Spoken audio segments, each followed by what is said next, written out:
Welcome to uprise classes. आज operational research में topic लिया है मैंने लीनियर प्रोग्रामिंग, जिसको हम लीनियर प्रोग्रामिंग को आपको क्लियर करते हुए एक जिसमें स्टार्टिंग में इस पूरे लेक्चर में मेरा मॉड्यूल ऑपरेशनल रिसर्च का लीनियर प्रोग्रामिंग का चलेगा। लीनियर प्रोग्रामिंग में जितने टॉपिक्स आते हैं तो उसको हम अपने आगे आने वाले वीडियोस में कंप्लीट करेंगे।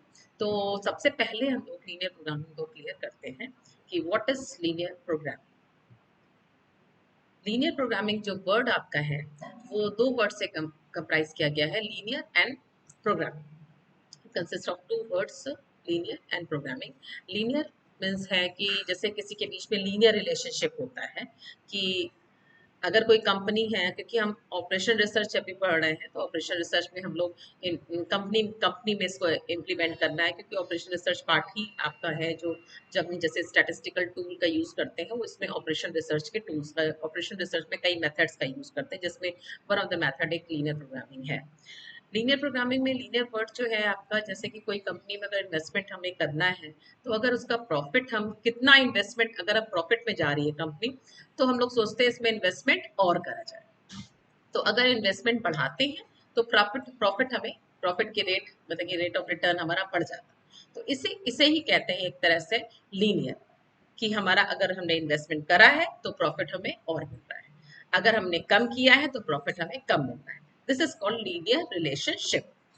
तो ये हो गया वर्ड लीनियर। देन प्रोग्रामिंग आता है, किसी भी काम को करने की एक स्ट्रैटेजी होती है, ठीक है, तो उसको हम लोग प्रोग्रामिंग कहते हैं। जैसे कि अगर हमने मैथमेटिकल टूल यूज करा है जो हम आगे यूज कर रहे हैं अभी, इसमें पूरे ऑपरेशन रिसर्च में हम लीनियर प्रोग्रामिंग और असाइनमेंट और ट्रांसपोर्टेशन प्रॉब्लम, ये सब कुछ मैथमेटिकल मॉडलिंग हम यूज कर रहे हैं।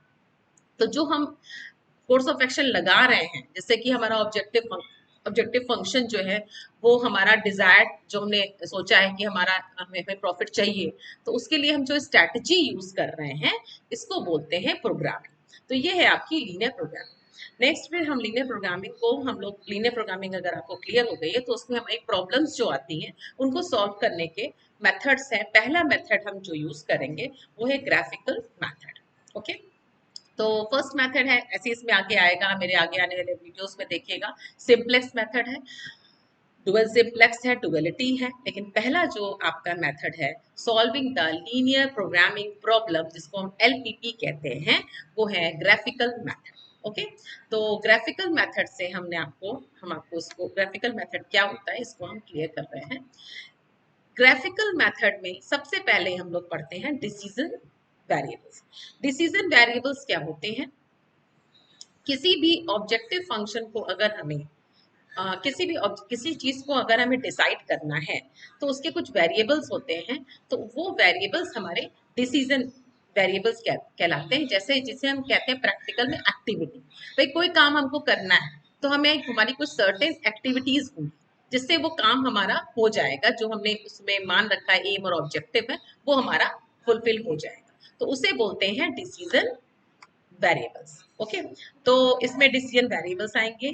फिर नेक्स्ट आएगा हमारा आता है ऑब्जेक्टिव फंक्शन। ऑब्जेक्टिव फंक्शन क्या होता है? जिस चीज को हमें मैक्सिमाइज या मिनिमाइज करना है। मैक्सिमम मिनिमाइज करना है मतलब क्या हुआ कि अगर प्रॉफिट है तो उसको मैक्सिमाइज करना होगा, अगर लॉस है तो उसको मिनिमाइज करना होगा। ठीक है, कंस्ट्रेंट क्या होते हैं?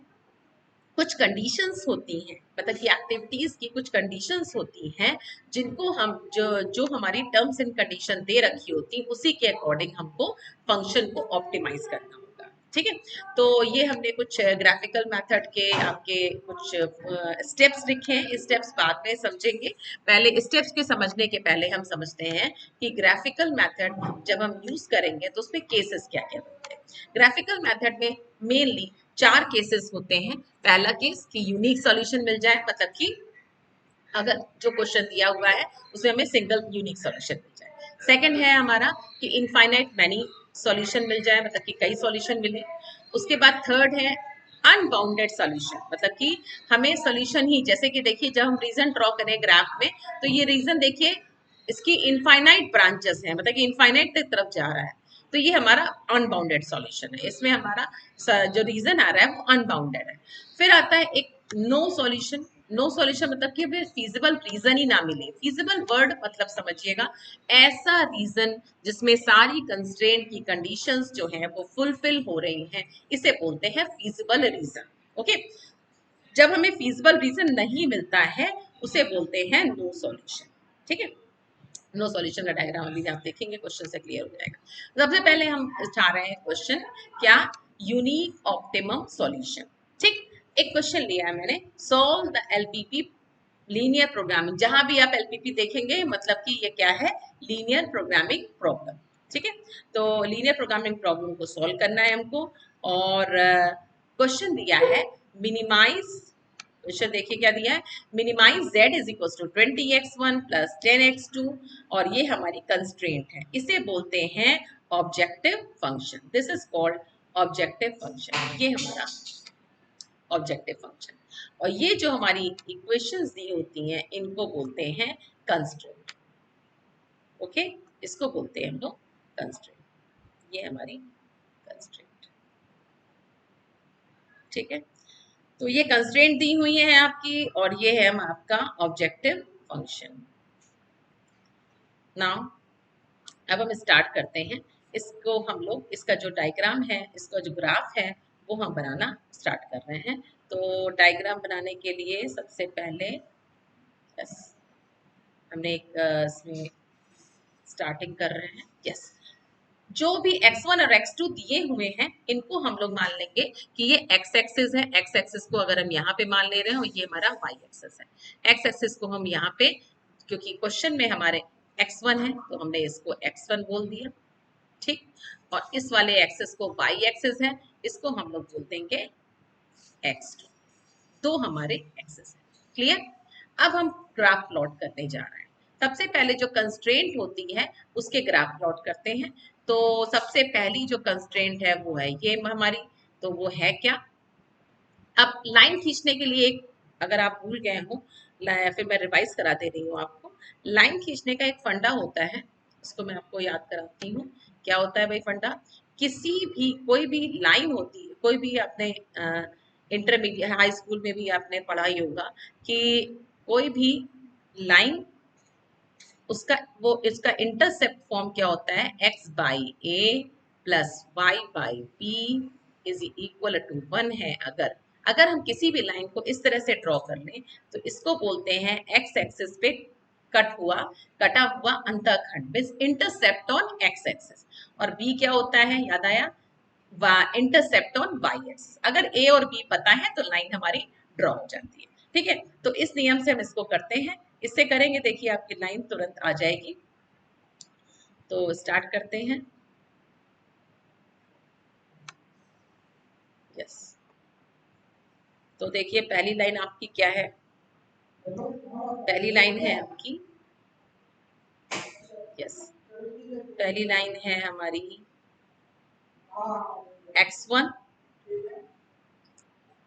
x1 plus 2x2 is equal to 40। ये लाइन है, ये 40 को हम यहाँ 1 करना है तो इसको 40 से डिवाइड कर दीजिए और इसको भी 40 से डिवाइड कर दीजिए। तो देखिए लाइन क्या आ जाएगी, x1 अपॉन 40 प्लस 2 से डिवाइड हुआ तो ये आ गया x2 अपॉन 20। गॉट इट, तो ये देखिए 40 और 20 पॉइंट आ गए। ये आपका x एक्सिस पे कट हुआ इंटरसेप्ट है और ये 20 आपका y एक्सिस पे, x या y बोलिए, x1 और x2। ठीक है, तो 40, अब देखिए यहाँ पे जो पॉइंट्स हैं वो 10, 20, 30, 40 है। तो अब यहाँ पे लाइन, जो आपको लाइन ड्रॉ करनी है उसमें भी आप पॉइंट ड्रॉ कर दीजिए, 10, 20, 30, आप लोग स्केल यूज करिएगा, 40, 50 एंड 60, मैक्सिमम 60 ही गया है इसमें। ठीक है, शायद 60 के अंदर ही आ जाएगा। और इधर भी 10, 20, 30, 40, बिल्कुल इजीली बट इजीली करिए क्वेश्चन इसके और इसको फुल मार्क्स मिल जाते हैं आपको। ठीक है, और ये आ गया 60। ठीक है, अब यहाँ मैक्सिमम को 60 दिखा इसलिए हमने कवर कर दिया। तो अब आपके देखिए पॉइंट क्या है, 40 और 20। तो देखिए ये है 40, दिस इज 40, x1 पे और ये है हमारा 20। ठीक है, तो इन दोनों लाइन को मिला दीजिए, इन दोनों पॉइंट को मिलाइए भाई। 20 से जाना है आपको 40। ओके, ठीक, बिल्कुल स्ट्रेट लाइन खींची है आपकी। अब हम दूसरा कलर यूज करेंगे भाई। मेरे पास बहुत सारे कलर्स हैं, तो हम दूसरे कलर्स यूज कर सकते हैं। अब हम यूज करेंगे व्हाइट कलर।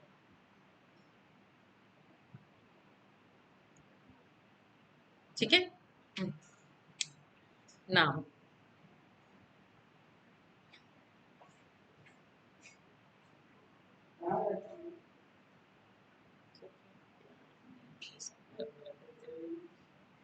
ठीक ठीक ठीक ठीक ठीक, ये हमने आपको इंटरसेप्ट फॉर्म बताया। ओके, नाउ ये हमारा व्हाइट कलर था। अब नेक्स्ट पॉइंट, नेक्स्ट लाइन देखिए, ये वाली लाइन हो गई। नेक्स्ट लाइन हमने उठाई है कौन सी? नेक्स्ट लाइन उठाई हमने, पिकअप करी है आपकी ये 4x। ठीक, अब इसको देखिए कैसे आप लाइन को इंटरसेप्ट फॉर्म में लाओगे। 4x1 plus 3x2 is equal to 60। इस 60 को 1 करना है, इसको 60 से डिवाइड कर दिया, इसको 60 से डिवाइड कर दिया। ठीक, ये आ गया आपका 15 और 3 से कट हुआ तो ये आ गया 20। तो देखिए लाइन कैसी आ रही है, 15 और 20 पॉइंट। ठीक, अब 15 और 20 पॉइंट x1 पे कितना, 15, तो 15 कहाँ होगा, यहाँ पे होगा भाई, यहाँ 15 होगा। ठीक है, और 20 यहाँ पे है। ठीक, तो भाई आपको इसको इससे मिला देना, मिला दीजिए, मिल गया। ठीक, ये हो गई आपकी सेकंड, फर्स्ट लाइन। ये है आपकी इन सारी लाइंस के नाम दे देंगे अभी हम लोग, फर्स्ट सेकंड। और देन आती है आपकी, देखिए एक लाइन हो गई, दो लाइन हो गई, छतरी बीच की तीसरी वाली बच गई। चलिए भाई, तीसरी लाइन भी, बीच की लाइन भी ड्रॉ कर दीजिए। तो ये है आपकी थर्ड, इसको नाम दे दीजिए, ये है आपकी तीसरी नंबर की लाइन है, और ये है आपकी पहले नंबर की लाइन, सेकंड लाइन मिसिंग। चलिए, अब आप सेकंड लाइन ड्रॉ करिए मेरे साथ में, करते रहिए क्वेश्चन। 3x1 प्लस x2, ठीक है, इज इक्वल टू 30। अब किससे डिवाइड करोगे इसको, 30 से, तब यहाँ पे 1 आ जाए। ठीक, 30 हो गया, 30 हो गया, और इसको 3 से कट किया, ये आ गया 10। तो 10 और 30, तो इस पे आया 10। कोई दूसरा पेन यूज कर सकते हैं भैया।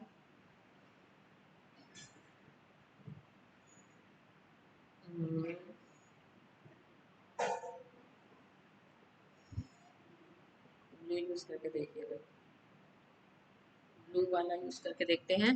10, 10 पॉइंट ये है और 30 ये है। देखिए आपको इसको इससे मिलाना है,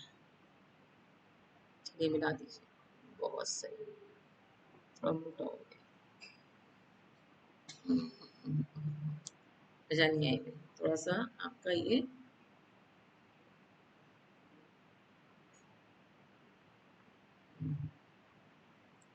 मोटा हो गया था, कोई बात नहीं।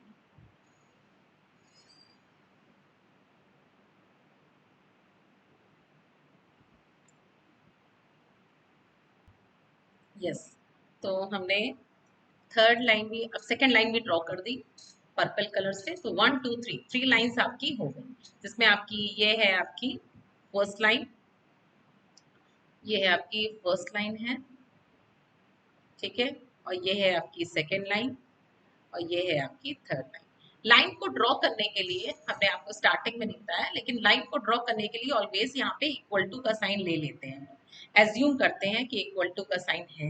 वैसे है ये इनइक्वलिटीज में, लेकिन हम लोग इक्वलिटी का साइन लेते हुए हम लाइन को ड्रॉ कर लेते हैं, लेकिन रहेगा तो इनइक्वलिटी का साइन। ठीक है ना, अब देखिए ये तीनों लाइनें आपकी ड्रॉ हो गई। जब तीनों लाइंस ड्रॉ हो जाती हैं, तब हम इस पे इसके रीजन पे आते हैं। रीजन की एक बहुत ही बेस्ट ट्रिक है जिसको आई थिंक आपको बुक में अभी नहीं मिलेगी। बुक में कई मेथड्स दिए हुए हैं लेकिन मुझे ये सबसे अच्छा अपना ये मेथड लगता है। इसको आप समझिएगा। आपको पहली लाइन जरा ध्यान दीजिए, किसी भी लाइन, कोई भी लाइन होती है, कोई भी लाइन अगर ड्रॉ है करी है, अगर ओरिजिन यहाँ पे है, ठीक है, तो या तो वो ओरिजिन के इस तरफ होगी और या तो वो ओरिजिन के इस तरफ नहीं। दो रीजन के अलावा किसी भी लाइन के कोई और रीजन नहीं हो सकते।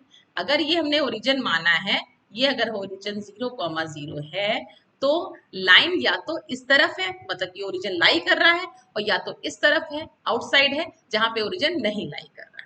ठीक है, तो लाइन के हमेशा दो ही फेसेस होते हैं, किसी भी लाइन के, किसी भी डायग्राम के।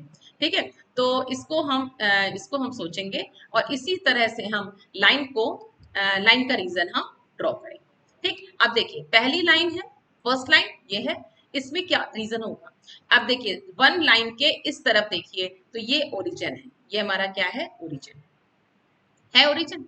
अब ओरिजिन अगर आप रखते हैं इस लाइन में, जरा रख के देखिए, 0 + 0, 0 + 2 टाइम्स 0 मतलब 0, 0 इज लेस देन 40। क्या 0 इज लेस देन 40? तो फर्स्ट लाइन में आ रहा है 0 is less than equal to 40।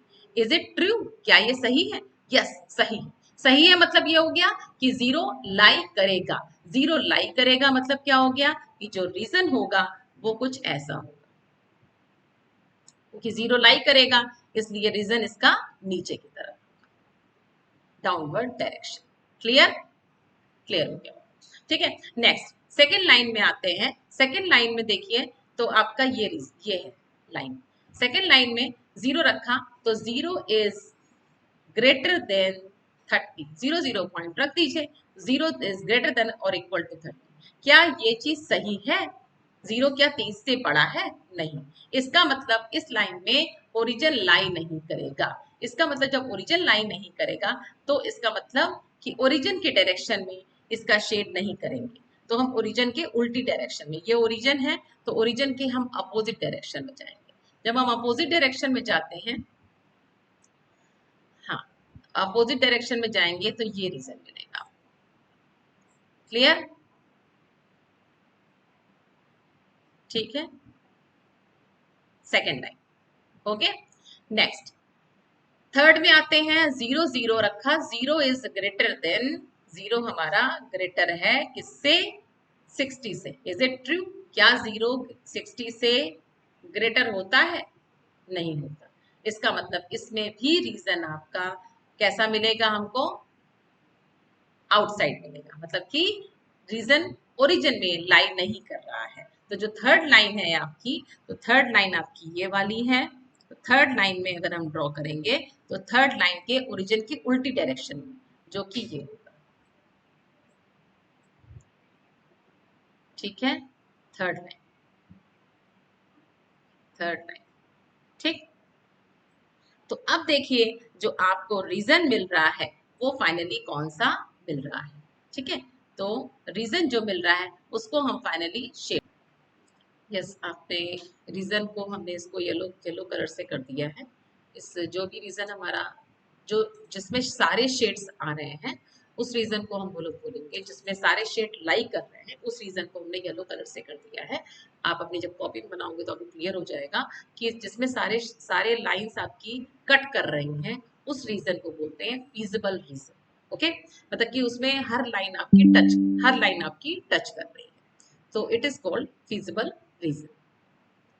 जब फिजिबल रीजन आ गया आपका, अब आप क्या आते हैं कि फिजिबल रीजन आने के बाद में हम इसके इसके पॉइंट्स निकालने हैं हमको। फिजिबल रीजन कौन सा आया है? फिजिबल रीजन आया है हमारा PQRS। आपको दिख रहा होगा, लिखा हुआ है PQRS। तो PQRS is the feasible region.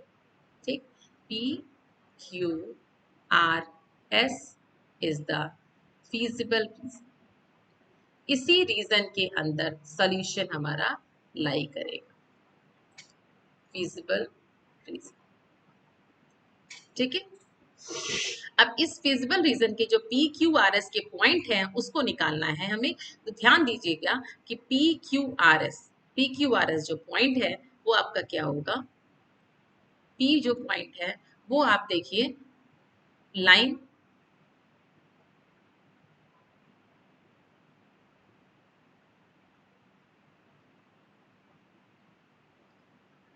Yes P और क्यू, अगर पी क्यू आर एस हमारा फिजिबल रीजन आ गया, ठीक है। जब फिजिबल रीजन हमको मिल जाता है तो इसी में हमारा सॉल्यूशन मिलना है। तो सबसे पहले हमें निकालना क्या है, P Q R S points निकालना है, ठीक है। तो देखिए ध्यान दीजिएगा, पी पॉइंट क्या होगा, पी पॉइंट देखिए, पी पॉइंट किसका इंटरसेक्शन है, लाइन 1 और 2 का। तो यहाँ पे 1 और 2 लाइन लिख लीजिए, लिख लेंगे तो आराम रहेगा आपको। क्यू पॉइंट क्या होगा, क्यू पॉइंट किसका इंटरसेक्शन दिख रहा है आपको, 2 और 3 का। तो जो क्यू क्यू पॉइंट है इसको यहाँ पे साफ साफ भी लिख सकते हैं आप, पी पॉइंट है, पी पॉइंट किसका है इंटरसेक्शन 1 और 2 का, ठीक, क्लियर। देन क्यू पॉइंट है आपका किसका है इंटरसेक्शन, क्यू पॉइंट है 2 और 3 का, ठीक।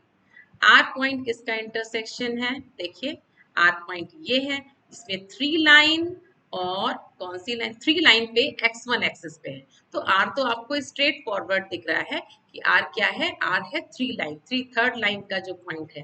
थर्ड लाइन कौन सी थी जिसमें 60 से डिवाइड हुआ था, जो कि हमारी थी ये, आपको दिख सकता है, देख सकते हैं आप। थर्ड लाइन हमारी क्या थी, थर्ड लाइन थी ये थी लाइन 60 से डिवाइड हुआ था, तो इसमें क्या आया था, इसमें थर्ड लाइन में x1 एक्सिस पे आया था 15।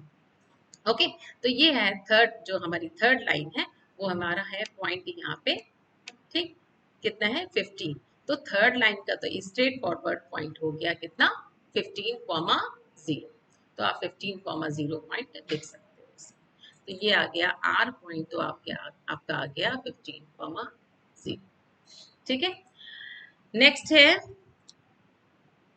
हाँ थर्ड लाइन हो गई आपकी आर पॉइंट। देन है एस, एस पॉइंट देखिए कितना होगा, एस पॉइंट, एस पॉइंट आपको दिख रहा है ये इंटरसेक्शन ऑन x1 एक्सिस है, और एस पॉइंट जो है वो फर्स्ट लाइन है, फर्स्ट लाइन में आपने 40 से डिवाइड किया था और x1 पे इंटरसेप्ट इसका 40 है, ठीक। क्वेश्चन को एक बार समझ लीजिए जिससे कि आपके सारे क्वेश्चन हो जाए। मेथड हमेशा वही यूज करना चाहिए जिससे सारे क्वेश्चन आपके इजीली हो जाए। ये मेथड आपके, ये जो हम इंटरसेप्ट वाला आपको फंडा बता रहे हैं, इससे आपके एलपीपी के ग्राफिकल मेथड के सारे केसेस के क्वेश्चंस हो जाएंगे। P Q R S points आ गए, अब क्वेश्चन खत्म हो गया क्या, P Q R S point से अब इस 1 और 2 लाइन जो हमने लिखी है इसको अब आप लोग सॉल्व कर लीजिएगा। 1 और 2 लाइन मतलब क्या हो गया, एक हम आपको सॉल्व करके बता देते हैं कि 1 और 2 को सॉल्व कैसे करेंगे। देखिए 1 और 2 को सॉल्व करने का तरीका क्या है, 1 और 2 लाइन है क्या, कैसे लिखेंगे इसको, किन्हीं भी 2 लाइन को सॉल्व करना है, बड़ा बेसिक सा क्वेश्चन है। 2 लाइन को सॉल्व करना है, तो 2 लाइन, एक लाइन, पहली लाइन क्या है आपकी x1, 1 और 2 से आ रहा है ना पी पॉइंट, x1 प्लस एक हम बता दे रहे हैं आपको, x1 plus 2x2 is equal to कितना है 40 है। और दूसरा पॉइंट क्या है आपका, दूसरी लाइन क्या है 3x1 plus x2 is equal to कितना है 30। इन दोनों लाइन को सॉल्व करना है, ठीक। अब दो क्वेश्चंस को सॉल्व करने का बेस्ट तरीका क्या होता है कि हम इक्वेशन को किसी भी कोफिशिएंट को हम उसको इक्वेट कर देते हैं। तो हमें दिख रहा है यहाँ पे कि हमें अगर हम इसके x2 को यहाँ पे हम इक्वल कर, यहाँ पे हम x1 है, यहाँ पे x2, अगर हम इस पहली वाली इक्वेशन में 3 से मल्टीप्लाई कर, ठीक, तो 3 से मल्टीप्लाई कर दें अगर फर्स्ट इक्वेशन को, तो क्या हो जाएगा, यहाँ पे हो जाएगा, क्या हो जाएगा, 3 से मल्टीप्लाई कर दें तो 3x1, एक हम आपको बता दे रहे हैं 3 2 6, और ये हो गया हमारा 3 से मल्टीप्लाई, ठीक। नीचे की भी, नीचे तो ऑलरेडी 3 से मल्टीप्लाइड है, ठीक। और ये हो गया हमारा 30। आप उसको उल्टा भी अलग भी कर सकते हो, 2 से मल्टीप्लाई कर सकते हो, लेकिन हमने 3 से हम x1 को कैंसिल करना है, तो ये कैंसिल हो गया, ये आ गया 5x2 इज इक्वल टू कितना जाएगा, ठीक, तो ये x2 आ गया कितना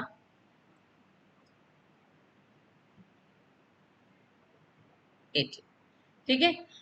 सो ये आ गया आपका x2 पॉइंट 18 आ गया। अब जब x2 18 आ गया है तो x1 पॉइंट इस वाली इक्वेशन में पुट कर दीजिए, तो क्या आ जाएगा x1 प्लस 18 मतलब कि 36 इज इक्वल टू 40। तो x1 आ गया हमारा 4। ठीक, तो पॉइंट क्या आ गए आपके, p का पॉइंट क्या आ गया, p पॉइंट आ गया आपका 4,18। ठीक, 4,18। तो p पॉइंट देखिए आपका आ गया, इसको हम कहीं टेबल में यहाँ पे लिख लेते हैं एक साथ। तो 4,18। ठीक, तो ये पॉइंट आ गया आपका p पॉइंट क्या 4,18। इसी तरह से Q पॉइंट भी निकाल लीजिए, और Q पॉइंट जो निकलेगा आपका वो 2 और 3 को सॉल्व करने पे निकलेगा, और 6 कॉमा हमने निकाला है, आप निकाल के देखिएगा 6,12। तो देखिए आपको 4 पॉइंट्स मिल गए, क्या क्या, P Q R S। ठीक, P भी पता चल गया आपको, Q भी पता चल गया, R भी पता चल गया, और S भी पता चल गया। अब हम बस क्वेश्चन के अंतिम पड़ाव पे हैं। क्या PQRS जब आपका आ गया है, तो जब PQRS जब आपको मिल गया तो हम क्या करेंगे, इस PQRS से टेबल फॉर्म करेंगे। ठीक, क्यों टेबल फॉर्म कर रहे हैं, क्योंकि हमको जो क्वेश्चन है उसको हमें ऑब्जेक्टिव फंक्शन को हमें मैक्सिमाइज करना है। ठीक है, तो सबसे पहले आप क्या करिए, PQRS जो आपने लिखा है उसको टेबल फॉर्म में बना लीजिए। ठीक, टेबल फॉर्म में मतलब कैसे, कुछ नहीं, आप एक ऐसे टेबल बनाइए। ठीक, अब इसमें आप पॉइंट्स रख दीजिए। पॉइंट्स क्या क्या है आपके, 1 x1 यहाँ पे लिखिए, यहाँ पे आएगा आपका z, z की वैल्यू आएगी, ये आपका x1 है और ये आपका x2 है। ठीक, तो इसको सिंपली आप ऐसे भी कर सकते हो कि आप इसको z से, z की वैल्यू आपको निकालनी है p पॉइंट पे, q पॉइंट पे और r पॉइंट पे। तो इसको आप सिंपली ऐसे भी लिख सकते हो कि हमें z की वैल्यू निकालनी है। z हमारा है क्या, z देखिए, z की वैल्यू क्या है हमारी, z है हमारी, मिनिमम ऑफ z है 20x1 प्लस 10x2। ठीक है, तो इसको लिख लीजिए, minimum minimum of z is 20x1 plus 10x2। ठीक, तो p पॉइंट पे इसकी वैल्यू कितनी हो जाएगी,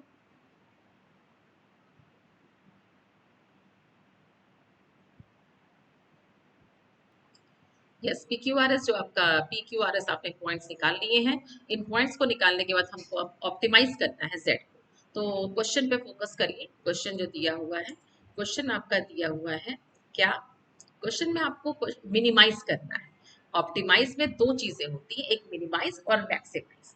तो मिनिमाइज करने में मतलब कि आप PQRS में कौन सा ऐसा पॉइंट है जो Z की मिनिमम वैल्यू दे रहा है। ओके, तो सबसे पहले मिनिमम, अब हमारा फिगर का काम खत्म हो गया, फिगर आपको क्लियर हो गई होगी, आपने फिगर से क्या है निकाल दिया निष्कर्ष, PQRS पॉइंट आ गया, फिजिबल रीजन हो गया।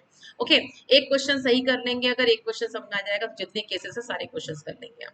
तो PQRS जो पॉइंट आ गया आपका, अब आपको PQRS में Z की वैल्यू को निकालना है। कैसे निकालेंगे, जो क्वेश्चन दिया हुआ है वो आपका है मिनिमम, क्वेश्चन देखिए क्या है, minimum Z, minimum z is equal to क्या, 20x1 प्लस 10x2 है।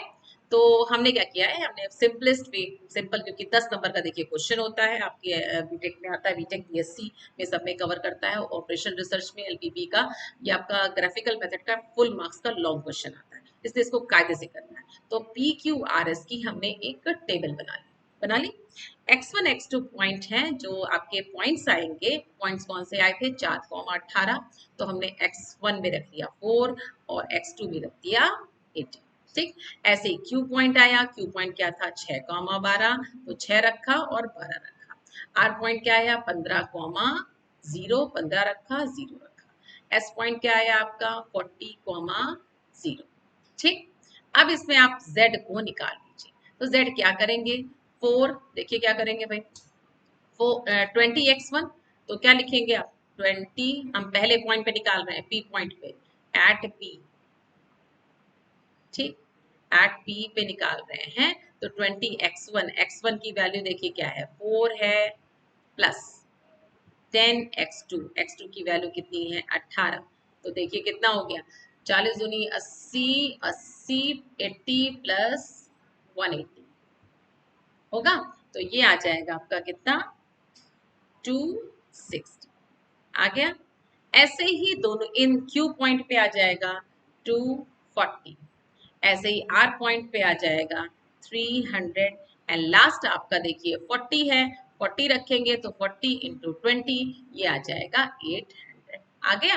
तो देखिए आपने क्या निकाल लिया, आपने चारों पॉइंट्स पे फिजिबल रीजन जो आपका आया था उन चारों पॉइंट पे आपने पी क्यू आर एस पे जेड की वैल्यू निकाल ली। अब क्वेश्चन पे फोकस करिए, मिनिमम जेड निकालना है। देखिए इसमें मिनिमम किसमें है, मिनिमम है हमारा 240, इसका मतलब कि हमारा 240 कैसे आया था, तो आंसर हमारा क्यू होगा।